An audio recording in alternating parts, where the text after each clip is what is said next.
Hello, welcome to Furniture Clinic.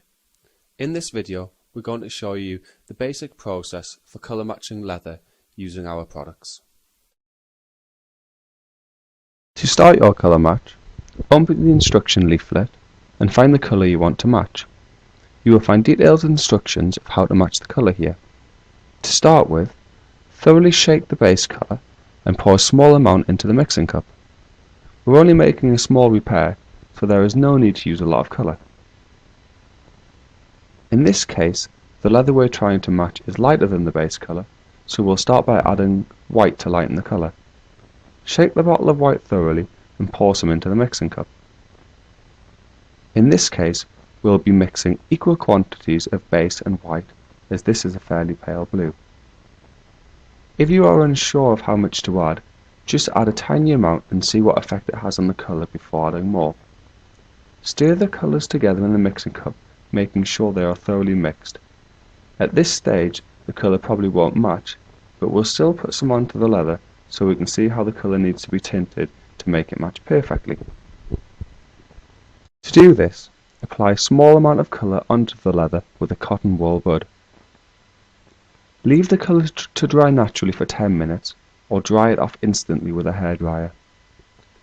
As the colour dries, you can see it is lighter than the leather. This is because we have added too much white, and so we'll now darken the colour by adding black. Shake the small black tint bottle thoroughly, and then pour a few tiny drops into the mix. Only put a small amount in the first time to test the strength of the tint in this mixture. If you add too much, you may ruin the match and have to start again. Stir the new colour into the mix thoroughly to make sure it is all mixed together, and then compare the colour in the mixing cup to the colour of the leather. This mix looks like it's quite close, so we'll now put another bit onto the leather to see if it matches. But if it still looked too light, you could always add some more black before testing it on the leather. Rub a small amount onto the leather and dry it off with a hairdryer. Do this in the same way as before and then allow it to dry. It is important to let the colour dry before confirming the match, as the colours will always darken slightly when thoroughly dried. It's best to put your second match next to the first, so you can see the progress you are making with the match.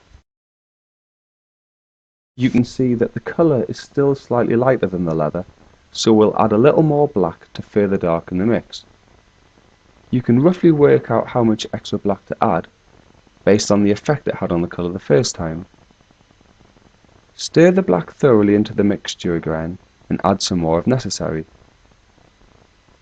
Test the new match next to the second colour, and dry it off with a hairdryer.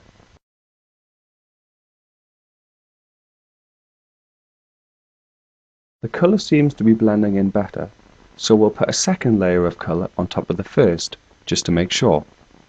The more colour we apply, the truer the match becomes. You can see now that as we dry this off, the colour is still a little light, so we need to add a bit more black to further darken the mix. Pour a small amount of black into the mix and stir thoroughly before applying it onto the leather. Using a cotton wool bud, rub the colour onto the leather and dry it off again with the hairdryer. You can see that this time the colour has matched perfectly, so we can now proceed to make the repair.